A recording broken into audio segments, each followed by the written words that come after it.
নমস্কার ভিউয়ার্স, তো চলুন শুরু করা যাক শ্রীমদ্ ভগবত গীতা যথাযথের বিজ্ঞান যোগের পরবর্তী অংশ।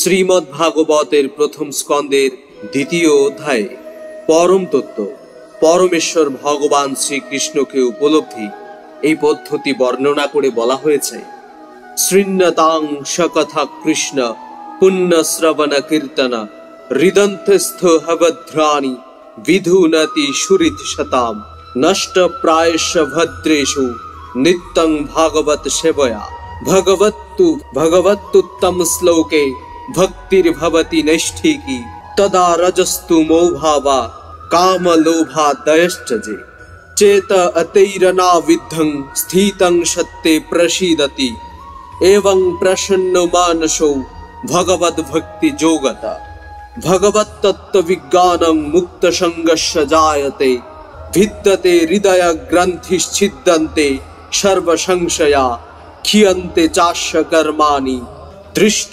एवात्मनिश्चरे। অর্থাৎ বৈদিক শাস্ত্রসমূহ থেকে ভগবান শ্রীকৃষ্ণের কথা শ্রবণ করলে অথবা ভগবত গীতা থেকে স্বয়ং ভগবানের শ্রীমুখ নিঃসৃত বাণী শ্রবণ করলে কল্যাণ হয়। কেউ যখন কৃষ্ণ কথা শ্রবণ করেন তখন সকলের অন্তরে বিরাজমান ভগবান শ্রীকৃষ্ণ পরম বন্ধুর মতো তার হৃদয়কে সমস্ত কলুষ থেকে মুক্ত করেন। এভাবেই ভক্তের হৃদয়ে সুপ্ত পারমার্থিক জ্ঞানের বিকাশ হয়। শ্রীমদ্ ভাগবত ও ভগবত ভক্তের কাছ থেকে তিনি যত কৃষ্ণ কথা শুনেন ততই তার অন্তরে ভগবত ভক্তি সুদৃঢ় হয়।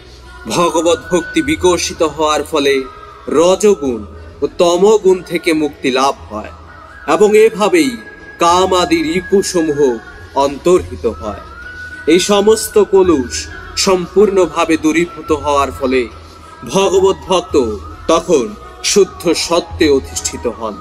তিনি তখন আন্তরিকভাবে ভগবত সেবায় উজ্জীবিত হন এবং পরিপূর্ণরূপে ভগবত তত্ত্ব বিজ্ঞান উপলব্ধি করেন।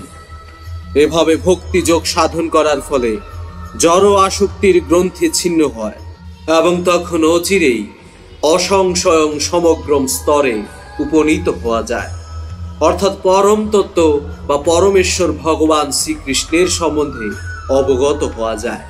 তাই পরমেশ্বর ভগবান শ্রীকৃষ্ণ অথবা কৃষ্ণ ভাবনাময় ভক্তের কাছ থেকে শ্রবণ করলেই কেবল কৃষ্ণ তত্ত্ব বিজ্ঞান বুঝতে পারা যায়।